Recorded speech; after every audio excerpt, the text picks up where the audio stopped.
नमस्ते दोस्तों।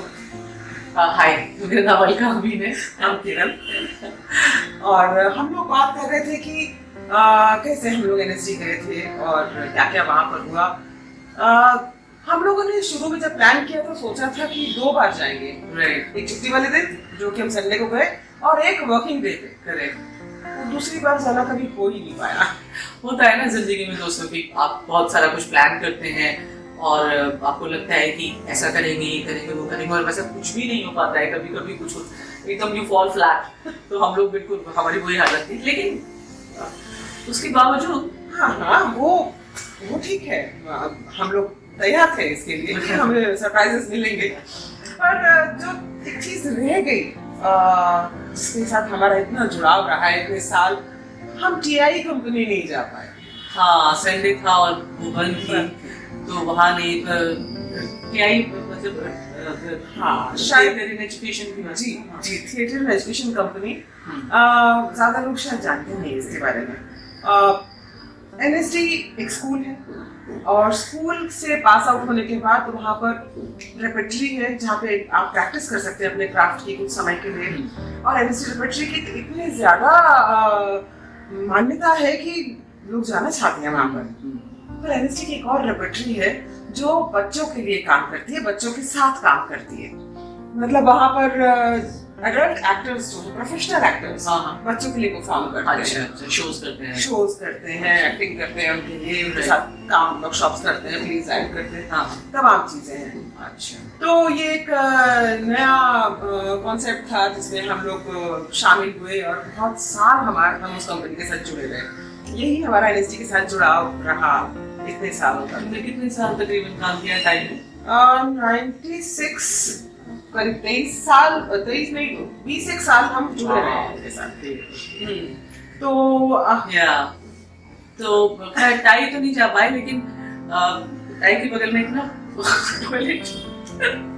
एक टॉयलेट है, और वो जो टॉयलेट है ना वो बड़े कमाल की जगह है दोस्तों।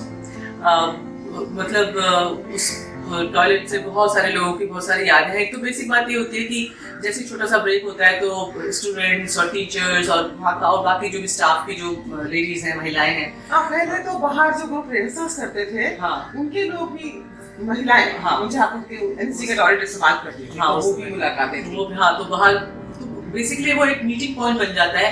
आते जाते लोग मिल जाते हैं, अचानक से कोई मिल जाता है, कोई बहुत दिनों बाद मिल जाता है। उस बड़ी इंटरेस्टिंग सी घटनाएं होती, चुगलियां वहाँ पे, वन लाइनर्स होती हैं। कि तुमने देखा उसने आज क्या पहना है, जरा तो फिर आप बाहर निकल रहे हैं, उसको ढूंढ रहे हैं कि अच्छा जो ये पहना रहे।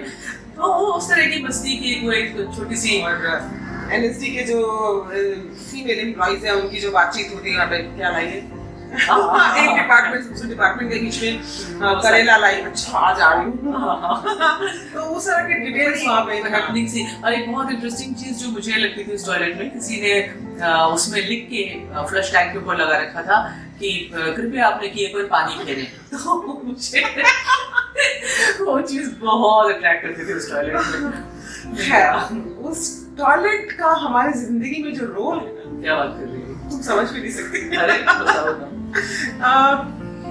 क्या है कि हमारी मम्मी, हमें नहीं पता था national school of drama exist करता है, पर हमारी मम्मी को पता था क्योंकि मम्मी जो है राइटर थी और रेडियो पे बोलने के लिए दिल्ली आती जाती रहती थी। तो उनको एनएसडी के बारे में पता चला, उनको ये सपना जगा कि काश मेरी बेटी यहाँ आए। तो उन्होंने हमें बिना बताए हमारा फॉर्म भरा, सब कुछ जो तमाम चीजें फॉर्मेलिटीज पूरी करके, और वो एनएसडी पहुंच गई फॉर्म जमा करने के लिए। चांस की बात है, वो लंच ब्रेक में पहुंची और टाइम था, अभी कर्मचारी उपलब्ध नहीं थे, तो वो टॉयलेट चली गई। टॉयलेट गई तो वहां पर उनकी मुलाकात एक एनएसडी की महिला कर्मचारी से हुई जो कि शायद समाज की बहुत बड़ी हितैषी थी उस वक्त, ऐसा समझती थी वो। उन्होंने मम्मी को बोला कि कौन है आप, कहाँ से आए हैं, क्या है। तो मम्मी ने बताया कि ऐसे बेटी का एडमिशन करवाना चाहती हूँ मैं यहाँ पर। तो उसने कहा कि ये बेटी से प्यार नहीं है? हाँ, आपको पता है क्या जगह है, लड़कियां बर्बाद हो जाती है यहाँ पे। हाँ, यहाँ कभी मत भेजना। तो मुझे शायद मालूम नहीं कि इमेज थी कि एनएसडी में लड़कियां बर्बाद हो जाती है, इमेज थी। बहुत समय तक अच्छे घरों की लड़कियों को लोग कतराता भेजने से। ओके। तो हमारी माँ ने जब ये सुना तो डर गई और कि उनकी बेटी बर्बाद ना हो जाए, तो फॉर्म लेकर के वापस चली आई। ये बात उन्होंने हमें बहुत साल के बाद बताई। ओह अच्छा। जबकि फाइनली हम एनएसडी में पहुंच ही गए। हाँ यार, तुमने जब 20 साल वहाँ पे काम किया है तो शायद वही सब लोग, हाँ, टीचर्स, और मतलब हमें कितनी बार ये हुआ कि जैसे कीर्ति जैन जी जो है वो डायरेक्टर थी, अनुराधा मैम डायरेक्टर थी, इन लोगों ने हमें काम करते हुए देखा और कहा कि अप्लाई करो, एडमिशन के लिए अप्लाई करो। पर तब तक हमने शादी कर ली थी, बच्चा था, परिवार था, तो हमने सोचा नहीं फिर आगे बढ़ने के बारे में। और हाँ, एडमिशन के बारे में काम तो हम कर ही रहे थे, थिएटर में, एनएसडी में काम तो हम कर ही रहे थे लगातार, पर एनएसडी नहीं हो पाई। कुछ क्यों एनएसडी करना चाह रहे, मतलब क्या तुम्हें लगता है कि क्या फर्क पड़ता है अगर हम एनएसडी कर लेते हैं तो, या हम नहीं करते हैं तो? कुछ क्या फर्क पड़ता है, अब तो नहीं लगता कि कोई फर्क पड़ता है, क्योंकि हमने 2 साल एनएसडी में बिताए, हो सकते थे वो हमने थिएटर करते हुए बिताए, और वही तमाम टीचर्स हमें मिले जो कि एनएसडी में पढ़ा रहे थे, उन्हीं के साथ काम किया, वही चीजें पढ़ी लिखी समझी, उन्हीं दोस्तों के साथ उठना बैठना हुआ, उन्हीं लोगों के साथ। और ऐसा हमें कभी लगा नहीं कि हम एनएसडी का हिस्सा नहीं, हम थे। पर जैसे क्या कहते हैं ना, जिंदगी है, जैसे आप थिएटर के बारे में कहा भी जाता है कि थिएटर इज लाइफ, जिंदगी का आईना ही तो है नाटक। तो जिंदगी अपने आप में टीचर होती है, बहुत कुछ सिखाती है। ऐसे थिएटर भी अपने आप में टीचर है, उसको बहुत कुछ सिखाया है, बहुत खुले दिल से सिखाया है। लेकिन हम लोग जिंदगी में अपने बच्चों को फिर भी स्कूल भेजते हैं ना, जिंदगी तो सिखाती है, फिर भी हम स्कूल भेजते हैं कि वो सिस्टमैटिकली सीखे। तो शायद एनएसडी जाना वैसा ही होता होगा जैसे स्कूल जाना होता है। पर हमें कभी कभी खली नहीं, कभी भी नहीं लगा कि हम एनएसडी नहीं कर पाए। एक बार लगा, और वो बहुत बुरा हर्ट हुआ हमें। पता नहीं, ऐसा उस लड़की को हम जानते हैं अच्छे से, वो ऐसी मन से ऐसी नहीं है, नियत भी ऐसी नहीं रही होगी, लेकिन उसके अनायास उसके मुंह से ये बात निकली थी। कुछ डिस्कशन हो रहा था कि एनएसडी करना क्या है, ना करना क्या है, ऐसी कुछ बात हो रही थी। लोग बात कर रहे थे, हमारे साथ बात नहीं हो रही, आपस में बात हो रही है, हम वहाँ बैठे सुन रहे हैं। और उसने अचानक से कहा, किसी सज्जन ने कहा कि अरे कोई फर्क नहीं पड़ता, आप बाहर काम करते हैं, अंदर काम करते हैं, काम तो वही है। उसने कहा दादा नहीं, ये बात मैं आपकी नहीं मानती, एनएसडी करने वालों में फर्क होता है, एनएसडी वाले अलग होते हैं। ये बात हमें बहुत जोरों से लगी थी। वो शायद इसलिए भी कि हाँ, हमारी अपनी एक कमी हमें कहीं एहसास हुआ, इसलिए बुरी लगी होगी, क्योंकि बाद में समझ आ गया कि ऐसा नहीं है, अलग अलग जर्नीज है दोनों। पर ये भी है अलगा कि कुछ लोगों को एनएसडी के बाद लगता है यार कि हाँ, उन्होंने तीर मारा है, डेफिनेटली मारा है, they have been lucky also कि उनका हो गया, बहुत लोगों का नहीं हुआ। तो गर्व करना एक चीज होती है, घमंड करना दूसरी बात लगता है हमें। घमंड जब आप करते हैं दूसरे को सोचना है इसने तो क्या ही किया है, मैंने किया है, वो चीज हमें।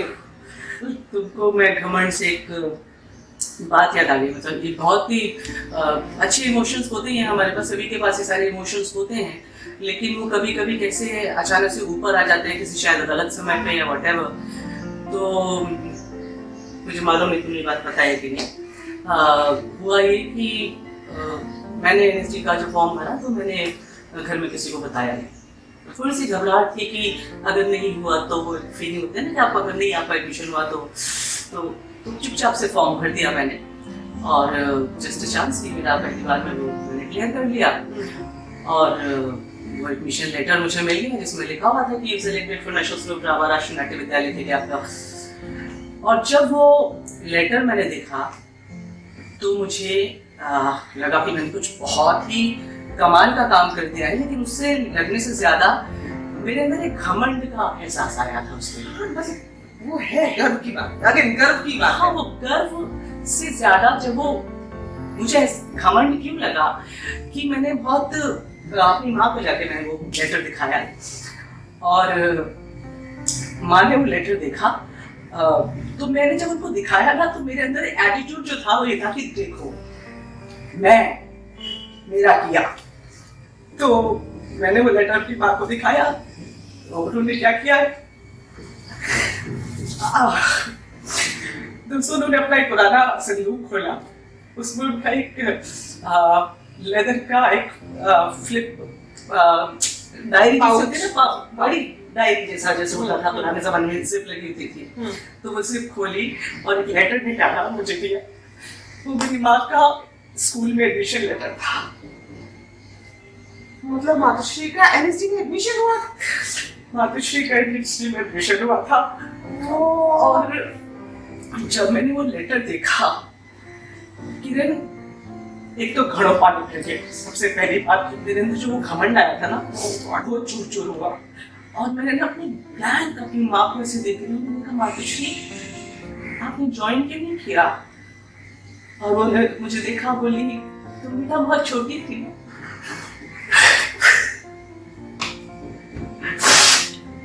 तो मैं हिल गई थी उस दिन। ये जो भी कुछ हुआ वो तो बहुत ही मतलब आंखें खोलना, नाक खोलना, कान खोलना, मतलब सब कुछ था मेरे लिए। एक्सपीरियंस वो तो था ही सही। लेकिन मैंने उस दिन पहली बार घमंड का एहसास किया और बहुत ही मैं खुश हूँ कि उसी लम्हे में मेरा वो घमंड चूर चूर हो गया। कमाल की बात है यार, हम इमेजिन नहीं कर सकते कि मातुश्री वहाँ पहुंची होंगी। यही होता है ना, यही होता है, हम लोग नहीं जानते कि दूसरा कहाँ पहुंच करके हमारे सामने बैठा हुआ है। हाँ। और हम उसको अपना एटीट्यूड दिखा रहे हैं। राइट। और सही है यार, मतलब इसीलिए कहते हैं ना एक्टर को ना मैं नहीं पालनी चाहिए। मैंने कर दिया, मैंने एक्टर को क्या, इंसान को भी मैं कहते हैं। वैसे तो हमारे सारे रिलीजन में ये कहते हैं कि मैं नहीं पालनी चाहिए। एक्टर के लिए भी सेम वही बात अप्लाई होती है। हमें कहते हैं कि एक्टर को पानी जैसा होना चाहिए, जिस पात्र में डाला उसमें ढल गया, ताकि वो सही शेप ले पाए, उस कैरेक्टर की शेप ले पाए। लेकिन जब आप मैं के अपना लबादा ओढ़ के रखते हैं तो आप कैसे किसी पात्र में प्रॉपर्ली फिट होंगे ना?